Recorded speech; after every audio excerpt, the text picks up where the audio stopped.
یہ ہیں جی محمد عمار سمن آباد. وہ کہتے ہیں نوجوان ہیں، طالب علم ہیں کہ ہمارے اسکولز، کالجز، یونیورسٹیز میں تعلیمی معیار بہت ہی گر چکا ہے. ہم موجودہ نظام تعلیم اور تعلیم کے ذریعے کوئی بڑا کام کر ہی نہیں سکیں گے. ایسے اساتذہ کا کیا فائدہ ہے جو نسلوں کو نوکر بننے کی تیاری کروا رہے ہوں. ہمارے ہاں بچوں کو اخلاقیات کی تعلیم سرے سے دی نہیں جاتی، نہ کچھ سوک سینس کا کوئی احساس ہے. بس یہ کہا جاتا ہے کہ اسکول کا کام یاد نہیں کیا تو اتنا جرمانہ، اتنی سزا. یونیورسٹیز میں اگر پروجیکٹ مکمل نہ کیا تو مارکس کٹ جائیں گے. کرپشن، جھوٹ، ملاوٹ جیسے گندے گھنونے کاموں کے بارے میں. اچھا، محمد عمار صاحب، مجھے یوں لگا کہ بالکل مختلف لفظوں میں آپ وہی بات کر رہے ہیں جو میں پتہ نہیں کب سے چیخ رہا ہوں. میں نے تو یہاں تک کہا، میری اپنی مادر علمی پنجاب یونیورسٹی میں سنڈیکیٹ کا ممبر تھا مدتوں بعد. جب گیا تو میں نے کہا یہ تو مویشی، ملا مویشیاں. کالم میں لکھ چکا ہوں 10 ماہ. بالکل نہ سر نہ پیر، ستھنے پہنی ہوئی، شکن آلود کپڑے، نیچے جاگر چپلیں.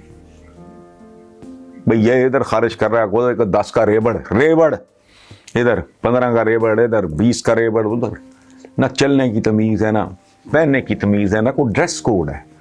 ہمارے زمانے میں تو گاؤن کے بغیر کلاس روم میں جانے کا تصور ہی نہیں تھا. اچھا، کلاسز سارے دن میں 4 یا 5 ہونی ہے، سارا دن وہ گاؤن اٹھائے پھر رہے ہیں. کلاس روم میں جانے سے پہلے گاؤن پہنتے تھے. تو یہ جو بات آپ کر رہے ہیں بنیادی، کب سے میں چیخ رہا ہوں کہ پرائمری ایجوکیشن تمہارا مٹیریل بہت گھٹیا تیار ہے. جو ہائی پروفائل کالجز میں، اسکولز میں بچے جاتے ہیں، پرائیویٹ مہنگے اسکولوں میں، وہ تو اس ملک کا مٹیریل ہی نہیں ہے. انہوں نے تو رہنا ہی نہیں ہے. سب کی بات نہیں کر رہا، 75%، 80% بچے چھوڑ جائیں گے، باقی تو کچرا ہے. سرکاری اسکولوں کا کو حال ہے. تو یہ مٹیریل ہے جس نے 15 سال کے بعد یا 20 سال کے بعد یہ ملک سنبھالنا ہے. میں کہہ چکا ہوں، پرائمری ایجوکیشن اور پاپولیشن مینجمنٹ. تو تم سے یہ 22-24 کروڑ نہیں سنبھالا جا رہا.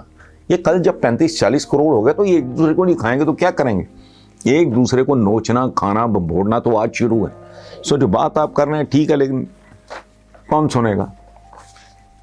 آپ نے سوال پوچھا، میں نے جواب دے دیا. کھوتی بورڈ کے نیچے ہی رہے گی. یہ نظام ٹھیک نہیں ہو سکتا. یہ میری اوپینین ہے، غلط ہو سکتی ہے. ہمارے ایک بہت مشہور رائٹر ہیں کرنل شفیق الرحمان. بیسیکلی وہ ڈاکٹر تھے، جنرل کے طور پہ ریٹائر ہوئے. بہت باکمال آدمی تھے. ان کی کتابیں بے شمار، حماقتیں، مزید حماقتیں. بچپن میں بہت پڑھا میں نے ان کو. ان کی کتاب کا ایک ٹکڑا مجھے نہیں بھولتا. وہ جج صاحب کا بیٹا ہے یا پوتا ہے، وہ جاتا ہے سائیکل کی دکان پہ اور وہ کہتا ہے انکل یہ میرے سائیکل پہ پھر پنکچر ہو گیا ہے تو یہ اس پہ آپ پنکچر لگا دو. دکاندار یا وہ سائیکل والا وہ ٹائر کے نیچے سے وہ ٹیوب نکالتا ہے اور وہ کہتے ہیں کہ ننھے میاں یہ ٹیوب دیکھو، میرے ہی ہاتھوں سے اس پہ اتنے پنکچر لگے ہوئے ہیں کہ اب اس پہ مزید پنکچر نہیں لگ سکتا. تو بیٹا بہتر ہے ٹیوب، پوری کی پوری ٹیوب تبدیل کرو. سو احمد بھٹی صاحب، اس نظام کو ڈینٹنگ پینٹنگ کر کے، اس پہ میک اپ کر کے یا ایون کاسمیٹک سرجری کر کے آپ کچھ بھی نہیں نکال سکتے. کوئی توقع خیر کی موجودہ نظام سے نہیں. یہ 1800 کتنے کے قوانین ایک مذاق بنا ہوا ہے. آپ کو پوری کی پوری ٹیوب چینج کرنی پڑے گی. مطلب یہ ہے کہ اس نظام میں کچھ نہیں ہو سکتا، کسی اور نظام میں کوئی گنجائش ہو تو ہو.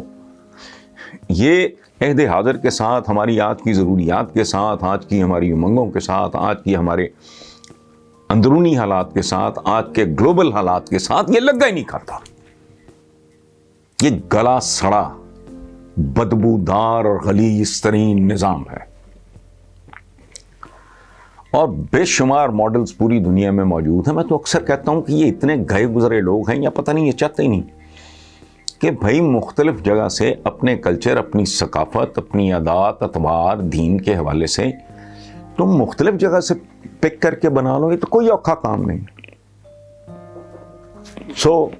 میرا کنسیڈرڈ اوپینین یہ ہے، یہ عجیب بات ہے، آپ نے کیا نہیں آزمایا؟ قائد اعظم محمد علی جناح، ان جیسا تو خیر ہماری برصغیر کی تاریخ میں تو ان جیسا بندہ ہی کوئی نہیں ہے. ان کے تو جو ان سے اختلاف رکھتے تھے وہ بھی کہتے تھے ہی از دا اونلی مسلم. کیا کہتے تھے؟ He is the only Muslim who is unpurchasable and incorruptible. نہ اسے کرپٹ کیا جا سکتا ہے، نہ خریدا جا سکتا. باقی تو کچرا رہا بعد میں بہت سا. جو ایک آدھ ڈھنگ کے تھے ان کو ٹائم نہیں ملا. گزارش یہ ہے، آپ نے کیا چھوڑا اس ملک میں؟ بھٹو جیسا بیرسٹر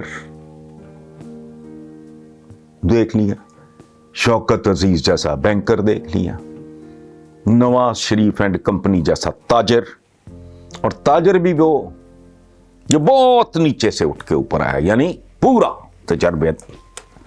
تجربے سے گزرا ہوا، وہ بھی آپ نے دیکھ لیا. آپ نے یہاں وہ جو بلوچستان کے تھے ہمارے، نام بھول رہا ہوں میں، پرویز مشرف صاحب کے زمانے میں وزیر اعظم بنے، وہ بھی دیکھ لیے. معراج خالد صاحب جیسے، اللہ انہیں غنی کی رحمت کرے، درویش بھی دیکھ لیے. اور محترمہ بے نظیر بھٹو جیسی خاتون بھی آپ نے دیکھ لیں. اب آپ عمران خان کو دیکھ رہے ہو اور ان کا عہد ماشاءاللہ بھگت رہے ہو، تبدیلی دیکھ رہے ہو. تو مجھے بتائیں کہ میں بے شمار نام جان کے حذف کر گیا ہوں، لمبی تاریخ ہے ہماری یہ حکمرانوں کی. اچھا، فوجی آپ نے دیکھ لی ہے. ایوب خان بڑا کلاس کا آدمی تھا، کوئی شک نہیں. Yahya Khan was an excellent soldier, کوئی شک نہیں. پڑ گیا اس کے کھاتے میں بنگلہ دیش، ایکسلنٹ سولجر. پرویز مشرف صاحب مجھے بہت پسند ہے. یہ سارے بیچارے کیا کر سکے؟ چند چور چکار بھی نکلے، ڈکیت نکلے، نام کیا لینے. باقی تو ایسے نہیں. بھٹو صاحب پہ تو کوئی الزام نہیں ہے لوٹ مار کا. عمران پہ ذاتی طور پہ کوئی الزام لگ ہی نہیں سکتا اس قسم کا. تو کیا ہے؟ نہ وکیل چھوڑے آپ نے، نہ جاگیردار چھوڑے آپ نے، نہ صنعت کار چھوڑے آپ نے، نہ بینکار چھوڑے آپ نے. بینکر بھی ہوا کچھ بھی نہیں، بد سے بدتر. وجہ کیا ہے؟ ہم لوگ اس کنویں سے بوکے بالٹیاں نکال رہے ہیں پانی کی، کتا اندر کا اندر ہے.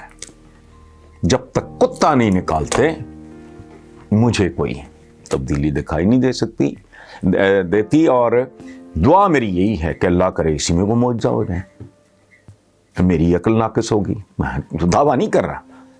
آپ نے مجھ سے میری رائے لی ہے تو میں نے ترجیح آپ کی خدمت میں پیش کر دی ہے. Thank you very much.